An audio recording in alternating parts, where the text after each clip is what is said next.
یقیناً اس کے پیچھے بھی حکمت کا ایک خزانہ پوشیدہ تھا جو آنے والی نسلوں کے لیے راہ راست ہے۔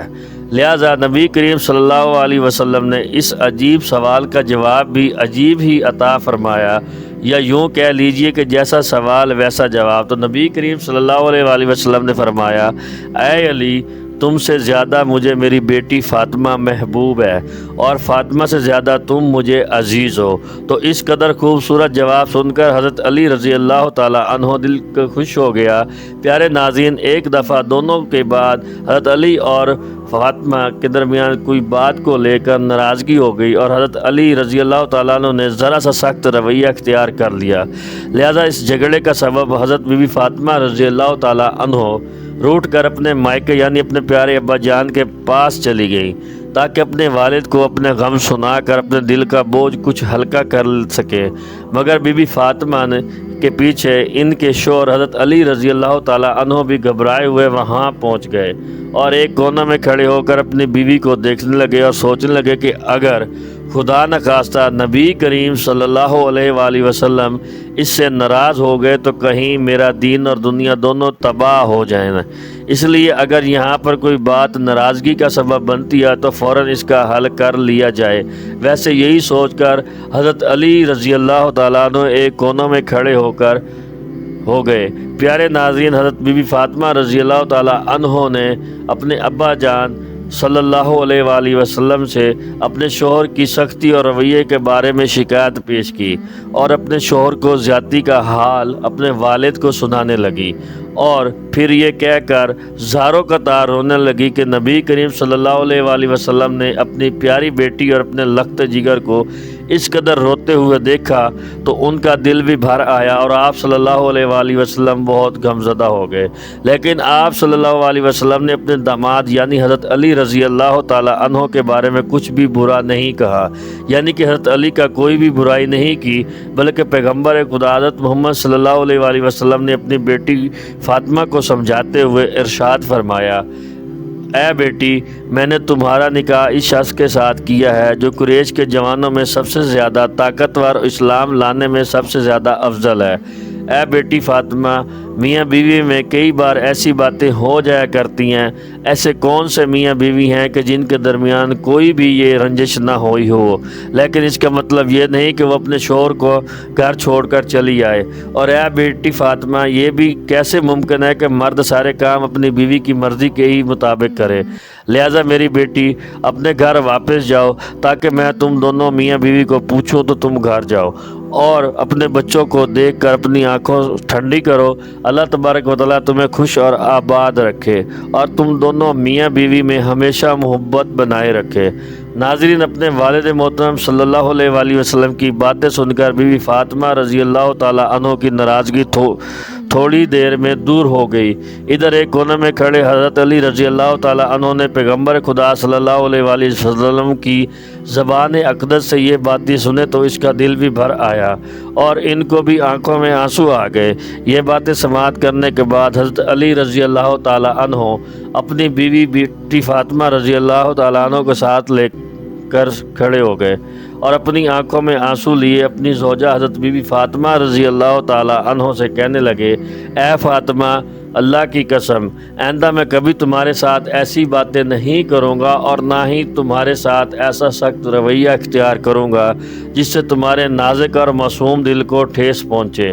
پیارے ناظرین، حضرت علی کی یہ زبان سے باتیں سن کر حضرت فاطمہ رضی اللہ تعالیٰ عنہ کا دل بھی بھر آیا، اور وہ کہنے لگی، اے میرے پیارے شوہر، میں آپ کو کوئی غلطی نہیں تو میری ہی نہیں، تھوڑی سی بات ناراض ہو کر اپنے والد کے گھر چلی آئی، لہذا مجھے آپ معاف کر دیجئے۔ اور اس کے بعد محبت کے جذبات سے سرشار دونوں میاں بیوی اپنے گھر کی طرف واپس لوٹ آئے، اور یہ منظر دیکھ کر پیارے نبی کریم صلی اللہ علیہ وآلہ وسلم کی آنکھوں سے بھی آنسو جاری ہو گئے۔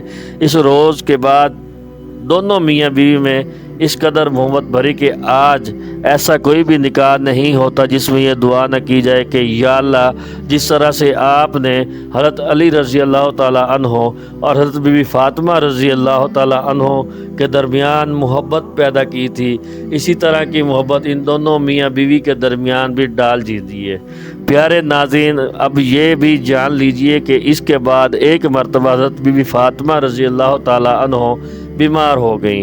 حضرت علی نے فرمایا کہ اے فاطمہ، آپ نے آج تک کبھی بھی کسی چیز کی فرمائش نہیں کی، آپ یہ بتا دیجیے کہ آج آپ کو کون سی چیز کھانے کا دل کر رہا ہے۔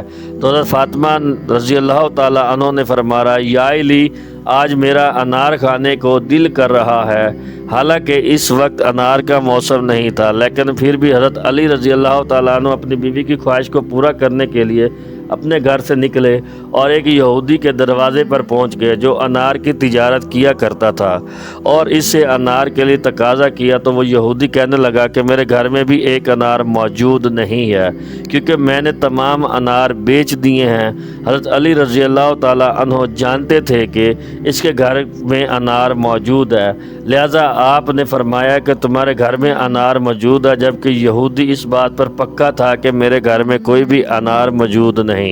اتنے میں اس کی بیوی جو کہ پردے کے پیچھے کھڑی ساری باتیں سن رہی تھی، تو اس نے اپنی یہودی شوہر سے کہا کہ علی سچ کہتے ہیں کہ اگر گھر میں ایک انار موجود ہے جو میں نے چھپا کر رکھا ہے۔ لہذا حضرت علی رضی اللہ تعالیٰ عنہ نے 1.5 درہم قیمت والا وہ انار 4 درہم میں خرید لیا۔ اور جب یہودی نے تعجب سے سوال کیا کہ آپ اس انار کو اتنی زیادہ قیمت کیوں دے رہے ہیں، تو حضرت علی رضی اللہ تعالیٰ عنہ نے فرمایا کہ 1.5 درہم ہم تیرا جبکہ باقی تیری بیوی کا ہے، جس نے وہ انار اپنے فائدے کے لیے چھپا کر رکھا تھا۔ لہذا وہ انار لے کر حضرت علی رضی اللہ تعالیٰ عنہ خوشی خوشی اپنے گھر واپس جا رہے تھے کہ راستے میں ایک بیمار فقیر نے آپ رضی اللہ تعالیٰ عنہ سے انار کا سوال کر دیا۔ آپ سوچ میں پڑ گئے کہ میرے پاس تو ایک ہی انار ہے، اب میں کیا کروں، لیکن یہ پھر سوچ کر وہ انار فقیر کو ہی دے دیا۔ فاطمہ سے معذرت کر لوں گا، لیکن اس فقیر کو جواب نہیں دے سکتا کہ کہیں میرا رب مجھ سے ناراض نہ ہو جائے۔ گھر پہنچے اور سوچنے لگے کہ فاطمہ کو کیا جواب دوں، کہ اتنی دیر میں بی بی فاطمہ کی آواز سنائی دی کہ اے علی، میں نے تو ایک ہی انار مانگا تھا، لیکن آپ نے 10 انار بھیج دیے ہیں۔ یہ سن کر حضرت علی رضی اللہ تعالیٰ عنہ خوش ہو کر بولے، بی بی فاطمہ سے فرمانے لگے کہ اے فاطمہ، یہ انار میں نے نہیں بھیجے، بلکہ یہ انار اللہ تبارک و تعالیٰ نے آپ کے لیے بھیجے ہیں۔ اور پھر بھی آپ رضی اللہ تعالیٰ عنہ نے بی بی فاطمہ رضی اللہ تعالیٰ عنہ کو سارا قصہ سنا دیا۔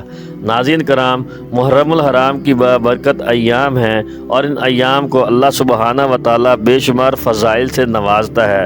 امت محمدیہ صلی اللہ علیہ وآلہ وسلم ان ایام میں شہدائے کربلا اور اہل بیت اطہار کے ذکر سے اپنے دلوں کو منور کرتے ہیں۔ نبی کریم صلی اللہ علیہ وآلہ وسلم اور اہل بیت اطہار کی محبت میں محافل اور انعقاد کرتے ہیں اور ایک عبادت کی کثرت کرتے ہیں۔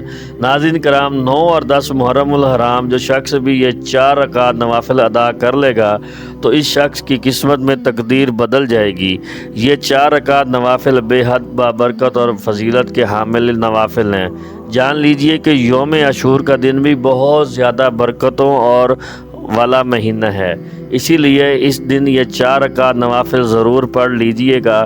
ناظرین کرام، اب آپ کو یہ بھی بتاتے ہیں کہ آپ نوافل کو آپ نے کس طرح پڑھنا ہے، کس طرح سے پڑھنا ہے، اس کی نیت کس طرح سے کرنی ہے، اور کون کون سی ایسی صورتیں ہیں جو ان نوافل میں پڑھنی ہے۔ تو جان لیجئے کہ ان نوافل کو آپ نے 9، 10 اور اس کے علاوہ 20 محرم الحرام تک کے لازمی دنوں میں پڑھ سکتے ہیں، کسی بھی وقت ادا کر سکتے ہیں۔ آپ دن کے کسی بھی حصے میں ان نوافل کو پڑھ سکتے ہیں۔ آپ چاہے تو دن میں ان نوافل کو پڑھ لیجئے اور چاہے تو رات کو بھی ان نوافل کو پڑھ سکتے ہیں۔ اور اس کی نیت کس طرح سے کرنی ہے، تو جان لیجئے کہ نیت جو ہے وہ دل کا پختہ ارادہ ہوتا ہے۔ آپ نے گھبرانا بالکل نہیں ہے۔ محرم الحرام کی بابرکت گھڑیاں جا رہی ہیں، یعنی کہ زبان سے نیت کرنا ضروری نہیں، یہ صرف مستحب ہے۔ اگر آپ زبان سے بھی نوافل کرنا چاہیں تو اس طرح سے کر سکتے ہیں، نیت کرتا ہوں یا کرتی ہوں۔ 4 رکعت نماز نوافل کے واسطے اللہ تبارک و تعالیٰ کے منہ میں رکھانا کعبہ شریف کی طرف، اسی طرح سے نیت کرنے کے بعد پھر تکبیر تحریمہ کہہ کر آپ نماز شروع کریں۔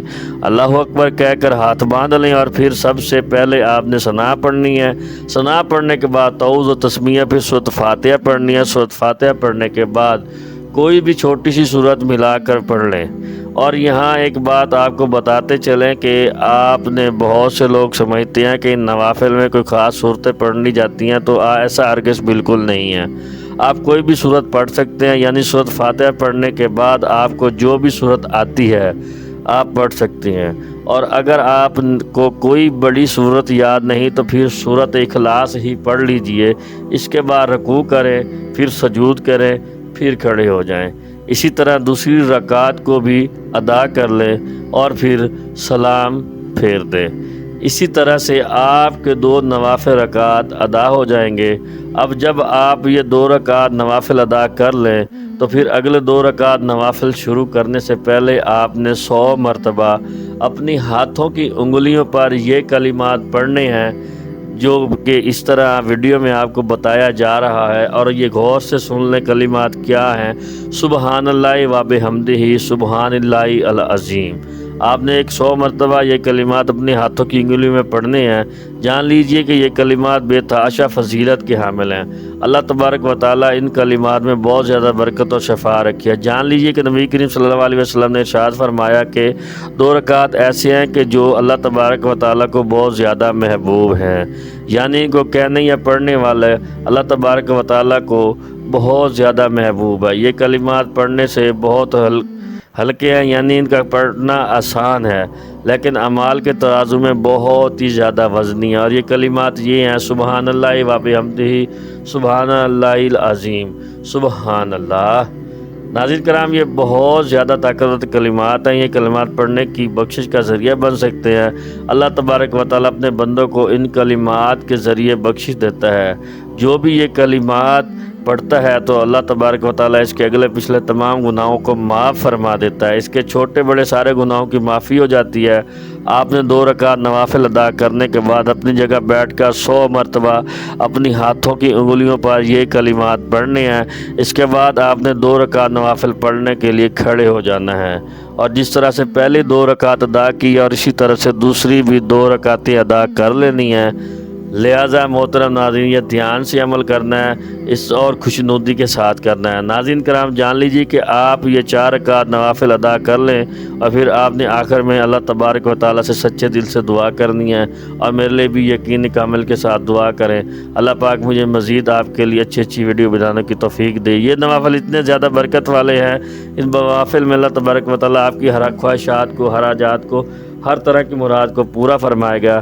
اللہ تبارک آپ کے پچھلے تمام گناہوں کو معاف کر دے گا، آپ کے رزق میں بے تحاشا برکتیں ڈال دے گا، اور سب سے بڑھ کر اللہ تبارک و تعالیٰ آپ سے راضی ہو جائے گا، کیونکہ نوافل پڑھنے سے اللہ پاک راضی ہو جاتے ہیں اور بندے کو اللہ کا قرب نصیب ہوتا ہے۔ اللہ کی رضا کے لیے نوافل کا اہتمام کرنے والے شخص پر اللہ کی خاص رحمتیں اور برکتیں نازل ہوتی ہیں۔ ایسے شخص کی دعائیں اللہ تبارک و تعالیٰ کی بارگاہ میں قبول و منظور ضرور ہوتی ہیں انشاءاللہ۔ اللہ تبارک و تعالیٰ سے دعا ہے کہ اللہ پاک نیکی کی بات سننے اور سمجھنے میں اور اس پر عمل کرنے کی توقع اور توفیق عطا فرمائے۔ میرا سنانا آپ کو اور آپ کا سننا اپنی بارگاہ الہی میں قبول و منظور فرمائے، اور میرا خاتمہ بالخیر فرمائے یا رب العالمین۔ اگر ناظرین آپ کو یہ ویڈیو اچھی لگی ہو تو ویڈیو کو لائک کر اپنے دوستوں کے ساتھ لازمی شیئر کریں، اور کمنٹ باکس میں اللہ پاک کے 99 ناموں میں سے کوئی بھی ایک نام ضرور ٹائپ کریں۔ ہماری حوصلہ افزائی کے لیے اس ویڈیو کے لیے اجازت دی ہے۔ اللہ آپ سب کا حامی و ناصر ہو۔ اپنا خیال رکھیے گا۔ ملتے ہیں ایک اور پیاری سی ویڈیو میں، تب تک کے لیے اللہ حافظ۔